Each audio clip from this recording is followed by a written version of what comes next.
지진이 일어난 곳에서 1000km나 떨어진 방콕에서 유독 하나의 건물만 무너졌다고요? 해당 사연은 해외 커뮤니티에 올라온 사연자의 실제 사연을 바탕으로 재구성된 이야기입니다. 감동세계 오늘의 사연 시작하겠습니다. 그 전에 잠깐 구독, 좋아요, 알림 설정 부탁드립니다. 안녕하세요. 저는 하버드 대학교에서 구조공학 박사 학위를 받고 현재 세계은행 인프라 안전평가팀에서 일하고 있는 클레어 샌더스라고 합니다. 오늘 여러분께 제가 경험한 놀라운 이야기를 들려드리려고 해요. 모든 것은 얼마 전 미얀마 지진 피해 상황 브리핑을 받던 날부터 시작됐어요. 제네바 본부 회의실에 앉아있던 저는 스크린에 비춰진 처참한 현장 사진들을 보며 마음이 무거웠죠. 지진 규모는 예상보다 컸지만 피해 범위는 어느 정도 예측 가능한 수준이었습니다. 저희 팀은 이미 복구 계획을 세우기 시작했고 저는 기술적 자문을 맡게 됐어요. 그런데 회의가 거의 끝나갈 무렵 한 동료가 급하게 들어오더니 놀라운 소식을 전했습니다. 방콕에서 건설 중이던 감사원 청사가 완전히 붕괴됐어요. 사상자 파악 중입니다. 저는 너무 놀라 눈을 의심했어요. 방콕은 미얀마 지진 진앙에서 1000km나 떨어진 곳인데 왜 하필 그곳에, 그것도 유일하게 한 건물만 무너졌을까요? 지진파가 그렇게 멀리 영향을 미치는 경우는 극히 드물어요. 더구나 다른 건물들은 멀쩡한데 감사원 청사만 무너졌다는 것은 구조적으로 심각한 문제가 있었다는 뜻이었죠. 파견팀을 꾸려야 합니다. 저는 즉시 자원했어요. 제 연구 주제였던 도심 고층 구조물의 진동 반응을 직접 현장에서 적용해 볼 수 있는 기회였으니까요. 사실 이런 사고는 제가 평생 연구해온 분야와 직결되는 문제였습니다. 구조물이 어떻게 외부 충격에 반응하는지, 왜 어떤 건물은 무너지고 어떤 건물은 버티는지 이 모든 것이 제 머릿속을 가득 채웠죠. 이튿날 아침, 저는 응급구호팀과 함께 방콕행 비행기에 몸을 실었어요. 비행기 창문 너머로 보이는 구름을 바라보며 각종 수식과 구조 계산을 머릿속으로 되짚어 보았습니다. 제 노트북에는 최신 구조 분석 소프트웨어가 준비되어 있었고 건물 도면을 입수하는 즉시 분석을 시작할 준비가 되어 있었어요. 현장에 도착하기 전까지만 해도 저는 이것이 단순한 기술적 문제라고 생각했어요. 현장을 분석하고 원인을 찾아내고 보고서를 작성하는 일상적인 업무라고 여겼죠. 하지만 방콕 현장에 도착한 순간 이것이 단순한 구조적 실패가 아니라는 것을 깨달았어요. 그것은 인간의 문제였습니다. 공항에서 현장으로 향하는 차 안에서 저는 사상자 명단을 전달받았어요. 건설 노동자 80여 명, 대부분 미얀마와 라오스에서 온 이주 노동자들이었습니다. 그들의 이름과 나이를 읽어내려가며 저는 가슴이 무거워졌어요. 이 숫자들 뒤에는 각각의 삶과 꿈, 그리고 가족이 있었으니까요. 제 마음은 이미 현장에 가 있었고 그곳에서 벌어졌을 참사의 순간을 상상하며 손에 땀이 배어났어요. 어떤 구조적 결함이 이토록 많은 목숨을 앗아갔을까?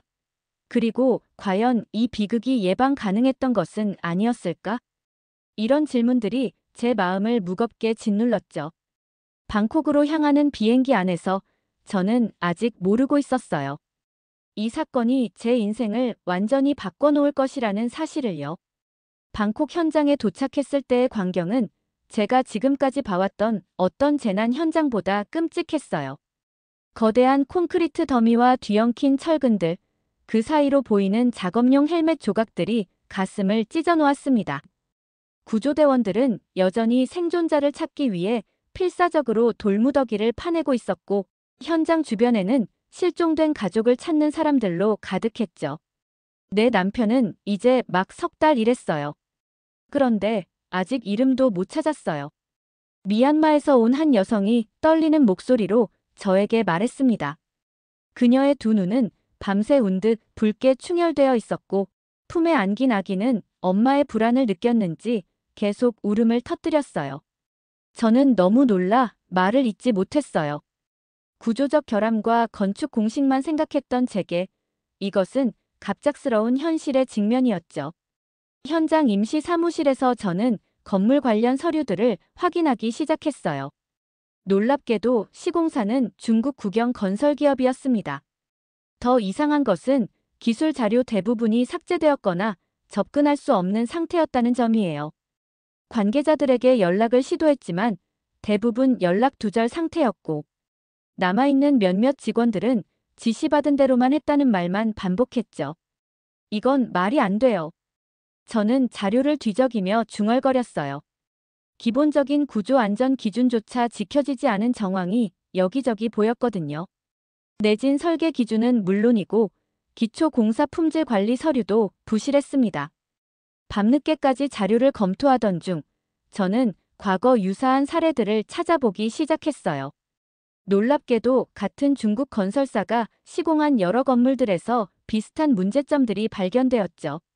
아프리카의 한댐 붕괴, 남미의 다리 균열, 동남아시아 여러 지역의 부실 공사. 패턴이 분명했습니다. 저는 너무 놀라 가슴이 덜컥 내려앉았어요. 이건 단순한 실수가 아니라 체계적인 문제였습니다. 비용 절감과 공기 단축을 위해 안전이 희생된 것이었죠. 제 분노는 점점 커져갔어요.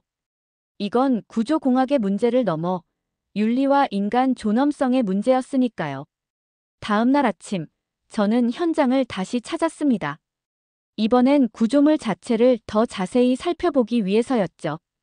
콘크리트 샘플을 채취하고 남아있는 기둥의 상태를 확인하면서 저는 점점 더 심각한 문제점들을 발견했어요. 콘크리트 내 철근의 배치가 도면과 달랐고, 심지어 콘크리트 강도도 기준에 한참 미치지 못했습니다. 이걸 어떻게 통과시켰지? 저는 현장 감독관에게 물었어요. 감리는 형식적이었습니다. 대부분 서류상으로만 진행됐죠.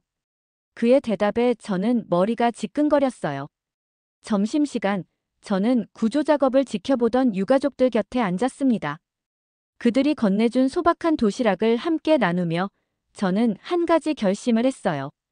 이건 단순히 보고서를 작성하고 떠날 문제가 아니었죠. 저는 진실을 밝혀내고 책임자들에게 책임을 물어야 했습니다. 그리고 무엇보다 이런 비극이 다시는 일어나지 않도록 해야 했어요. 비가 내리기 시작한 오후, 저는 무너진 건물 잔해 앞에 서서 마음속으로 다짐했습니다. 반드시 진실을 밝혀내겠습니다. 여러분의 목숨이 헛되지 않게 할게요. 방콕에서 돌아온 지 일주일 후, 저는 세계은행 본부에서 건설 안정성 보고서를 업데이트하고 있었어요. 밤늦게까지 이어진 작업에 피로가 쌓여갈 무렵, 우연히 터키의 차나칼레 대교 자료를 발견했습니다. 작년 규모 7.8의 강진이 터키를 강타했을 때 대부분의 인프라가 심각한 피해를 입었지만 이 다리만은 놀랍게도 아무런 손상 없이 그대로 남아있었던 거예요. 이건 대체 어떻게 가능한 거지? 저는 모니터 앞에서 눈을 비볐어요. 그 정도 규모의 지진에서 완벽하게 살아남은 구조물은 정말 드문 사례였거든요. 처음엔 중국 기술의 또 다른 성공 사례인가 싶었죠. 하지만 자료를 자세히 살펴보니 시공사 이름이 눈에 들어왔습니다. SK에코플랜트와 DAS라는 한국 회사들이었어요. 저는 너무 놀라 입이 떡 벌어졌어요. 한국이라니. 그동안 저희 팀에서 한국 기술을 심도 있게 다룬 적이 거의 없었거든요. 대형 인프라 프로젝트라고 하면 보통 미국, 유럽, 중국, 일본 기업들이 주로 거론됐었죠. 호기심이 생겨 다른 한국 기업의 프로젝트들도 찾아보기 시작했어요. 1시간, 2시간. 밤새도록 자료를 뒤적이며 놀라운 사실들을 발견했습니다. 파나마 운하 확장 공사, 쿠웨이트 항만, 콜롬비아 고속도로, 베트남 고층 빌딩. 한국 기업들이 전 세계에서 완성한 프로젝트들은 대부분 뛰어난 안전성과 내구성을 자랑하고 있었어요. 특히 인상적이었던 것은 지진, 태풍 같은 자연재해에 대한 대응력이었습니다. 한국 기업들이 시공한 건물들은 강진 속에서도 놀라운 내구성을 보여줬어요. 무엇보다 사고 발생률이 현저히 낮았죠. 왜 우리는 이런 나라를 주목하지 않았을까? 저는 자료들을 프린트해 책상 위에 펼쳐놓고 중얼거렸어요. 처음엔 혼란스러웠습니다. 세계 인프라 시장에서 그들의 존재감이 상대적으로 적었던 이유가 무엇인지 이해할 수 없었거든요. 다음 날 아침, 저는 상사에게 이 발견에 대해 보고했어요. 한국 기업들의 안전 기록을 자세히 조사해 볼 필요가 있습니다. 그들의 접근 방식에서 배울 점이 많아 보여요. 상사는 잠시 생각하더니 고개를 끄덕였습니다. 그럼 직접 가보는 게 어떻겠소? 다음 주에 서울에서 아시아 인프라 안전 컨퍼런스가 열리니 우리 대표로 참석하시지요. 그렇게 저는 생전 처음으로 한국행 비행기에 오르게 됐어요. 비행기 창밖으로 펼쳐진 구름을 바라보며 저는 머릿속으로 질문 목록을 정리했습니다. 한국 기업들은 어떻게 그런 안전 기록을 달성했는지, 그들만의 특별한 기술이나 방법론이 있는지, 그리고 그것을 다른 나라들에도 적용할 수 있을지. 인천공항에 도착했을 때 저는 기대감으로 가슴이 두근거렸어요. 제 연구 경력에서 새로운 장이 시작되는 느낌이었죠. 그때까지만 해도 저는 몰랐습니다. 이 여행이 단순히 기술적 호기심을 해결하는 것을 넘어 제 인생관 자체를 바꿔놓을 것이라는 사실을요. 공항을 빠져나오며 서울의 첫인상을 맞이했습니다. 깔끔하게 정돈된 도로, 효율적인 대중교통, 그리고 무엇보다 모든 것이 정확하게 작동하는 듯한 느낌이 강하게 다가왔어요. 택시를 타고 호텔로 향하는 길에 저는 생각했습니다. 이 나라에서 무언가를 배울 수 있을 것 같아. 서울에서의 첫날은 눈 깜짝할 사이에 흘러갔어요. 아시아 인프라 안전 컨퍼런스는 강남의 현대적인 컨벤션 센터에서 열렸는데 그곳에서 저는 한국의 건설 기술과 안전관리 시스템에 대한 발표들을 들었습니다. 특히 한국의 지진 설계 기준과 시뮬레이션 체계에 관한 세션은 저를 완전히 사로잡았어요. 한국은 지진 빈도가 상대적으로 낮은 나라인데도 왜 이렇게 높은 내진 설계 기준을 적용하는 거죠? 질의응답 시간에 저는 손을 들어 물었어요. 단상 위에 한국 교수님은 미소를 지으며 대답했습니다. 우리는 만약을 위해 준비합니다. 발생 확률이 낮다고 해서 위험을 무시하지 않아요. 사람의 생명은 확률 계산으로 환산할 수 없으니까요. 저는 너무 놀라 한동안 아무 말도 할 수 없었어요. 그동안 제가 배워온 접근법은 주로 비용 대비 효율성, 통계적 확률에 기반한 것이었거든요. 하지만 여기서는 사람이 모든 계산의 중심에 있었습니다. 컨퍼런스가 끝난 후 저는 SK 에코플랜트 본사를 방문할 기회를 얻었어요. 현대적인 빌딩 내부에서 저는 정우진 엔지니어를 만났습니다. 첫 인상은 평범한 30대 중반의 엔지니어였지만 그와 대화를 나누면서 저는 점점 더 깊은 감명을 받았어요. 우리는 매 프로젝트를 시작할 때 한 가지 질문을 던집니다. 내 가족이 이 건물에 살아도 괜찮을까? 정우진 씨가 설명했어요. 이 질문에 예라고 자신 있게 대답할 수 없다면 설계를 처음부터 다시 시작합니다. 저는 그의 말에 깊은 울림을 느꼈어요. 이것은 단순한 기술적 접근이 아니라 근본적인 가치관의 차이였죠. 당신들은 법보다 양심을 먼저 설계하네요. 제 말에 정우진 씨는 수줍게 웃기만 했습니다. 그날 저녁 정우진 씨의 안내로 서울 시내를 둘러보았어요. 롯데월드타워, 동대문 디자인 플라자, 광화문 광장. 각 건물마다 그는 구조적 특징과 안전 설계에 대해 열정적으로 설명해 주었습니다. 그의 설명에서 가장 자주 등장한 단어는 안전과 사람이었어요. 특히 인상적이었던 것은 지하철역이었습니다. 이 역은 지진이나 화재 시 대피소 역할도 합니다. 환기 시스템, 비상전력, 대피 경로가 모두 여러 겹이 안전장치로 설계되어 있어요. 정우진 씨가 자랑스럽게 설명했죠. 저녁 식사 자리에서 저는 한국 건설업의 역사에 대해 더 들을 수 있었어요. 한국 전쟁 이후 폐허에서 시작해 불과 반세기 만에 세계적인 수준의 인프라를 갖추게 된 이야기는 정말 놀라웠습니다. 우리는 실패에서 많이 배웠어요. 과거의 사고들, 무너진 건물들, 그런 아픔이 지금의 안전 문화를 만들었죠. 그의 말에 저는 공감의 눈빛을 보냈어요. 모든 진보는 시행착오를 통해 오는 법이니까요.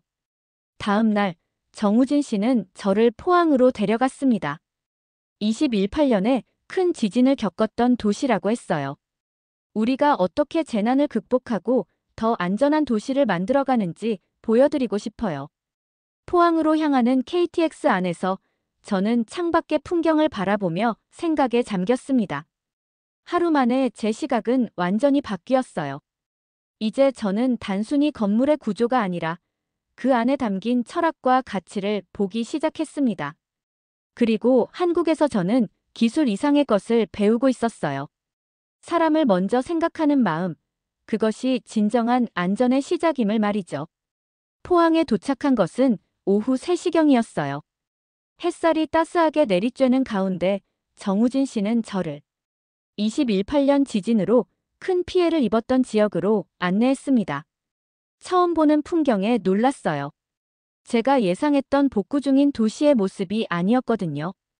깔끔하게 정비된 거리와 튼튼해 보이는 건물들이 여기서 불과 몇 년 전 강력한 지진이 있었다는 사실을 믿기 어렵게 만들었죠.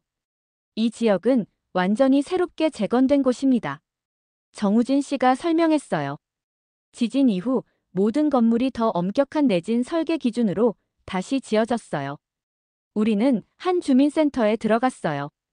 그곳에서는 놀랍게도 지역 주민들이 자발적으로 건축감리 자원봉사를 하고 있었습니다. 대부분 지진 피해를 직접 경험했던 사람들이었죠. 왜 이런 활동을 하세요? 저는 이른이 넘어 보이는 한 할머니께 물었어요. 할머니는 주름진 손으로 건축 도면을 가리키며 대답하셨습니다. 우리 집을 지은 사람 이름, 아직도 외우고 있어요. 그 사람 덕에 우리가 아직 여기에 살아요. 지진이 났을 때 우리 동네에서 유일하게 안 무너진 집이었거든. 저는 너무 놀라 심장이 쿵쾅거렸어요. 할머니께서는 이어서 말씀하셨죠. 이제는 내가 그런 사람이 되고 싶어. 다른 사람들의 집이 안전하게 지어지는지 확인해주는 사람 말이야. 정우진 씨가 작은 목소리로 덧붙였어요. 이분들은 전문가는 아니지만 기본적인 건축 안전 교육을 받았습니다. 그리고 무엇보다 마음이 다르죠. 자신의 경험을 통해 안전의 중요성을 누구보다 잘 알고 계시니까요. 센터를 나와 우리는 재건된 아파트 단지로 향했습니다. 그곳에서는 입주민들이 매달 한 번씩 자체 안전 점검을 한다고 했어요.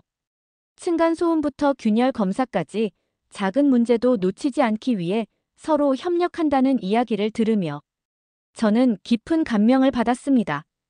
한국 사람들은 항상 이렇게 협력적인가요? 제가 물었어요. 정우진 씨는 잠시 생각하더니 대답했습니다. 꼭 그렇지만은 않아요. 하지만 위기를 겪으면서 우리는 배웠죠.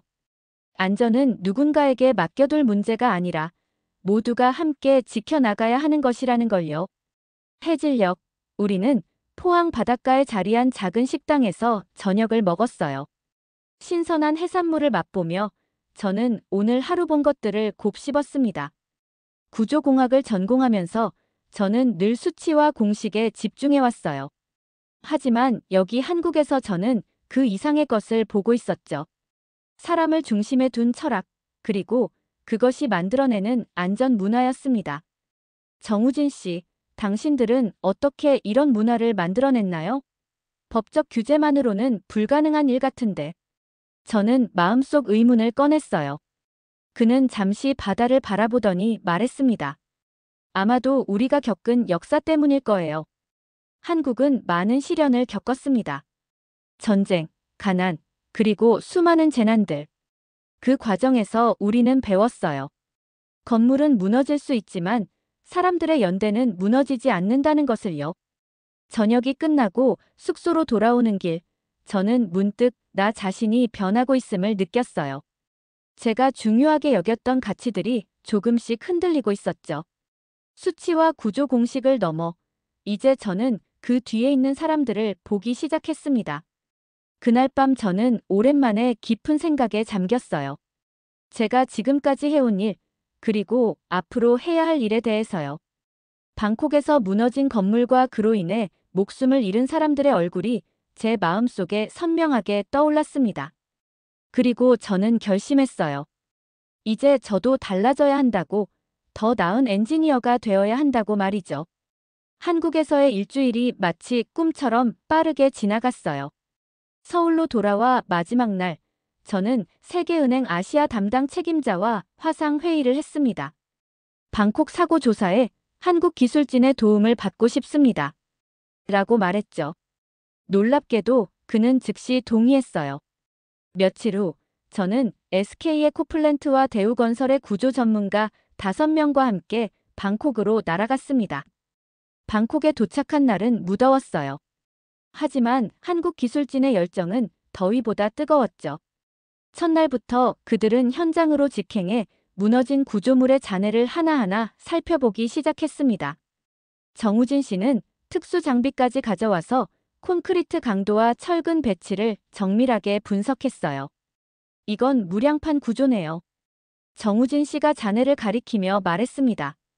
기둥 없이 슬래브만으로 하중을 지탱하는 구조인데 지진에 매우 취약합니다. 태국 조사단도 합류했어요. 처음에는 서로 어색한 분위기였지만 한국 팀이 보여준 전문성과 성실함에 태국 엔지니어들도 점차 마음을 열기 시작했습니다. 함께 무너진 건물의 도면을 분석하고 실제 시공 상태와 비교하는 작업이 이어졌어요. 이건 설계 자체가 문제가 아니었어요. 정우진 씨가 며칠 후 발표한 중간 분석 결과였죠. 저품질 강제 사용과 기초 설계 오류가 겹쳐 있었습니다. 게다가 콘크리트 타설이 제대로 이루어지지 않았고 양생 기간도 충분히 확보되지 않았어요. 저는 너무 놀라 몸이 굳어버렸어요. 이건 단순한 실수가 아니라 명백한 안전기준 위반이었습니다. 이건 그냥 부실이 아니라 범죄입니다. 제 말에 모두가 무거운 침묵으로 동의했어요. 더 충격적인 발견은 그 다음이었습니다. 무너진 건물 내부에서 현장 감리 일지가 발견됐는데 조작된 흔적이 역력했어요. 모든 검사가 통과된 것으로 기록되어 있었지만 실제 상태와는 전혀 달랐죠. 누가 이런 일을 벌일 수 있죠? 태국 조사단의 한 멤버가 분노에 떨며 물었어요. 한국팀의 구조 전문가 박사장 씨가 차분하게 대답했습니다.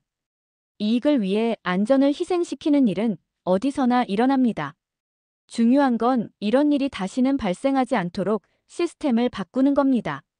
조사가 일주일째 접어들 무렵 우리는 결정적인 증거를 발견했어요. 건물 기초 부분에서 발견된 콘크리트 샘플에서 기준치의 절반에도 미치지 못하는 강도가 측정됐거든요. 더구나 지정된 철근 규격보다 훨씬 얇은 철근이 사용된 것도 확인됐습니다. 태국 정부 관계자들이 현장을 방문했을 때 정우진 씨는 모든 증거를 명확하게 설명했어요.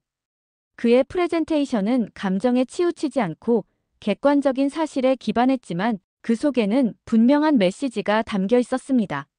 사람의 생명보다 중요한 것은 없습니다. 저는 그날 밤 보고서를 작성하며 망설임 없이 중국 시공사의 직접적 책임을 명시했어요. 정치적 압력이 있을 수도 있다는 우려가 있었지만 진실을 외면할 수는 없었습니다. 한국 팀과 함께한 조사는 제가 지금까지 경험한 어떤 프로젝트보다 철저하고 정직했어요. 그들은 결코 타협하지 않았고 항상 가장 높은 기준을 적용했습니다. 그리고 그 모든 과정에서 희생자들과 그 가족들을 잊지 않았죠. 내일 최종 보고서를 발표합니다. 정우진 씨에게 말했을 때 그는 잠시 생각하더니 조용히 말했어요. 클레어 씨, 보고서도 중요하지만 더 중요한 건 이 일을 잊지 않는 것입니다. 무너진 건 건물뿐만이 아니라 사람들의 삶이었으니까요. 그 말을 들으며 저는 깊이 공감했어요. 제가 한국에서 배운 것은 단순한 기술이 아니라 사람을 중심에 두는 철학이었으니까요. 그리고 이제 저도 그 가치를 실천할 차례였습니다. 최종 보고서 작성이 한창이던 어느 오후, 저는 사고 현장 근처에서 뜻밖의 광경을 목격했어요. 정우진 씨를 포함한 한국 기술진들이 미얀마와 라오스 출신 이주 노동자 가족들과 함께 모여 있었죠. 호기심에 다가가 보니 그들은 통역 앱을 이용해 가족들과 대화를 나누고 있었습니다. 무슨 일이에요? 저는 정우진 씨에게 물었어요. 그는 환한 미소로 답했습니다.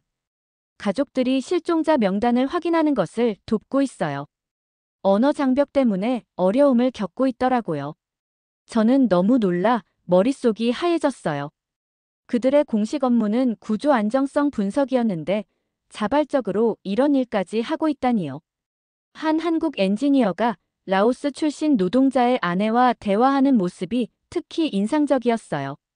그는 자신의 휴대폰으로 태국 당국의 데이터베이스에 접속해 실종자 정보를 확인해주고 있었습니다. 아무도 도와주지 않았어요.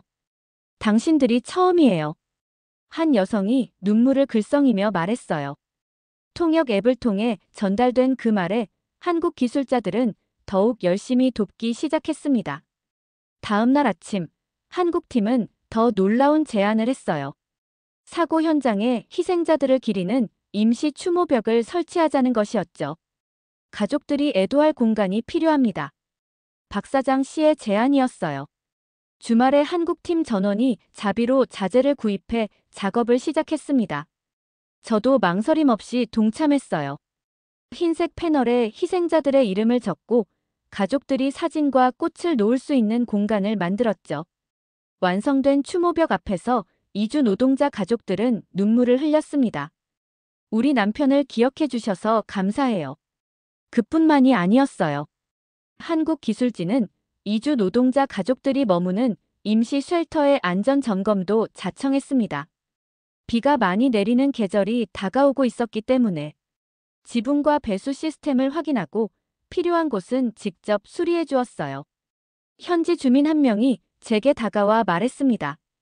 공무원도 못한 일을 외국 기술자들이 해줘. 정말 대단해요. 그 말을 듣는 순간 제 마음속에 깊은 감동이 일었어요. 이건 단순한 기술 지원이 아니라 인간 대 인간으로서의 연대였습니다. 기술과 전문성을 넘어 따뜻한 인간미가 빛나는 순간이었죠. 어느 날 저녁, 저는 정우진 씨에게 물었어요. 왜 이런 일까지 하시는 거예요? 구조 분석만 해도 충분할 텐데. 그는 잠시 생각하더니 대답했습니다. 우리는 건물만 살피러 온 게 아니에요. 이 모든 일의 중심에는 사람이 있습니다. 기술이 존재하는 이유는 결국 사람을 돕기 위해서니까요. 그의 말에 저는 깊이 공감했어요. 이건 설계가 아니라 태도입니다. 한국은 기술을 사람에게 맞춥니다.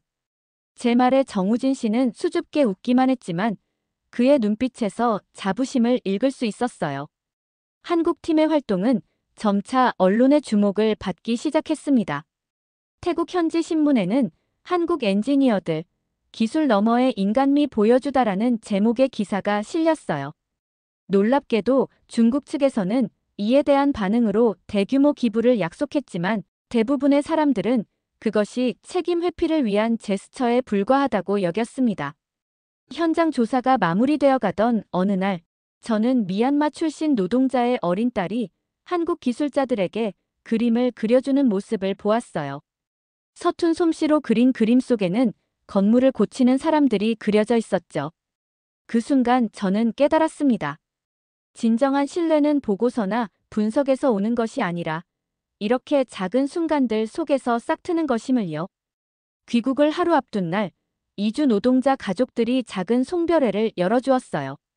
소박한 음식과 노래가 오갔고 서로 다른 언어를 사용하면서도 마음은 통했습니다.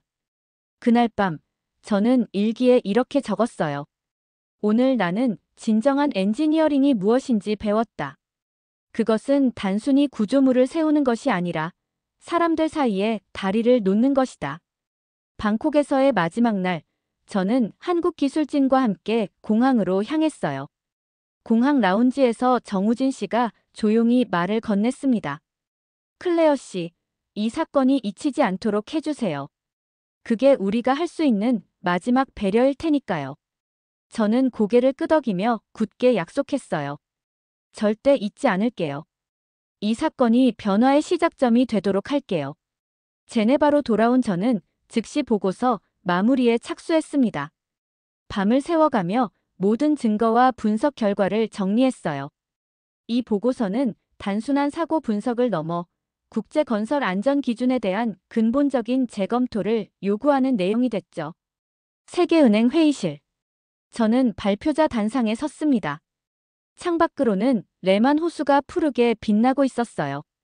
회의실은 각국 대표들로 가득 찼고 중국 대표단도 자리하고 있었죠. 저는 심호흡을 한 뒤 발표를 시작했습니다. 이번 사고는 단순한 기술적 실패가 아닙니다. 이것은 시스템의 실패이자 인간의 생명을 경시한 결과입니다. 스크린에는 사고 현장의 사진과 함께 구조적 결함을 보여주는 다이어그램이 펼쳐졌어요. 저는 1시간 동안 모든 증거를 차분하게 설명했습니다. 저품질 건축자재, 부실한 시공, 그리고 조작된 감리 기록까지 모든 사실이 명백했어요. 발표가 끝나자 중국 대표단이 먼저 질문을 던졌습니다. 우리는 이 불행한 사고에 유감을 표합니다. 하지만 복구는 신속하게 이루어져야 하고 우리 기업이 빠르게 재건할 수 있습니다. 저는 그 말에 단호히 대답했어요. 빠르게 짓는 게 아니라 다시는 무너지지 않게 짓는 게 먼저입니다. 이번 사고는 속도가 아닌 안전을 우선시하지 않은 결과였습니다. 회의장에 긴장감이 감돌았어요. 중국 대표단의 얼굴이 굳어졌고 다른 참석자들은 저마다의 생각에 잠긴 듯 했습니다. 그때 아시아 태평양 담당 이사가 말을 꺼냈어요. 구체적으로 어떤 대안을 제시하시겠습니까? 샌더스 박사. 저는 보고서 마지막 페이지를 화면에 띄웠어요. 그곳에는 제가 심사숙고 끝에 작성한 2가지 제안이 있었습니다. 첫째, 한국기술진의 자문단 구성을 국제 기준으로 채택할 것을 권고합니다. 특히 지진 위험 지역의 대형 건축물에 대해서요. 둘째, 부실 공사 방지를 위한 국제 감리 기준 수립을 추진해 주십시오. 이는 단순한 서류 검토가 아닌 현장 중심의 실질적 감리 시스템이 되어야 합니다. 발표가 끝난 후 여러 국가 대표들이 다가와 지지의 뜻을 표했어요. 놀랍게도 태국 대표단은 즉시 한국 자문단의 도움을 요청했고 다른 동남아시아 국가들도 관심을 보였죠. 중국 대표단은 무거운 표정으로 자리를 떴지만 이미 세계 여론은 움직이고 있었습니다. 회의가 끝난 후 아프리카 담당 이사가 제게 다가왔어요. 샌더스 박사, 우리도 한국의 그 사람 중심 접근법에 관심이 있습니다. 다음 달 나이로비에서 회의가 있는데 참석해 주시겠어요? 저는 기쁘게 수락했어요. 이것은 시작에 불과했습니다. 변화의 물결이 퍼져나가는 것을 느낄 수 있었죠. 일주일 후 저는 다시 방콕을 찾았어요. 이번엔 혼자서요. 무너진 건물 잔해 앞에 서서 저는 건축 도면이 아닌 희생자들의 사진첩을 조용히 바라보았습니다. 그곳에는 꿈과 희망을 품고 살아가던 사람들의 얼굴이 담겨 있었어요. 다음엔 이 사람들을 먼저 기억하는 설계를 하겠어요. 저는 작은 소리로 약속했습니다. 바람이 불어 사진첩 페이지를 넘겼고 그곳에는 웃고 있는 미얀마 노동자의 모습이 있었어요. 돌아오는 비행기 안에서 저는 정우진 씨에게 이메일을 썼습니다. 한국에서 배운 것들이 이제 세계로 퍼져나가기 시작했어요. 당신들이 보여준 사람 중심 철학이 새로운 국제 기준이 될 거예요. 창밖으로 구름 사이로 보이는 땅을 바라보며 저는 처음으로 희망을 느꼈어요.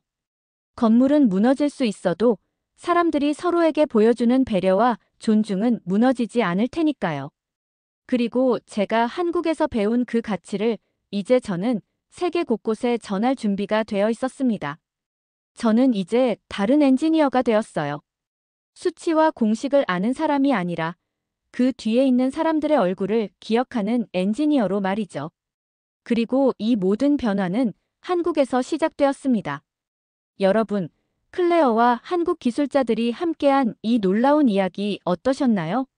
처음에는 단순한 사고 조사로 시작했지만 결국 세계 건설 기준을 바꾸고 사람 중심의 철학을 전파하는 큰 변화로 이어졌죠. 특히 인상적이었던 것은 한국 기술자들의 전문성과 함께 빛난 따뜻한 인간미였습니다. 단순히 구조물만 보는 것이 아니라 그 안에 살아가는 사람들의 얼굴을 기억하고 이주노동자 가족들을 직접 돕고 희생자들을 위한 추모 공간까지 만든 그 마음 말이죠. 여러분도 해외에서 한국인의 기술력이나 따뜻한 마음씨에 감동받은 경험이 있으신가요? 또는 외국인 친구가 한국의 어떤 점에 놀라워했던 경험이 있으신가요? 여러분의 특별한 이야기를 댓글로 들려주세요. 여러분의 댓글은 감동 세계가 더 좋은 사연으로 찾아올 수 있는 원동력입니다. 오늘 사연이 좋았다면 구독, 좋아요, 알림 설정 부탁드리며 영상 끝까지 시청해주셔서 너무 감사드리고요. 감동 세계는 더 좋은 영상으로 다시 찾아뵙겠습니다. 늘 건강 조심하시고 알차고 즐거운 하루 되세요. 감동 세계였습니다. 고맙습니다. 그리고 늘 사랑합니다.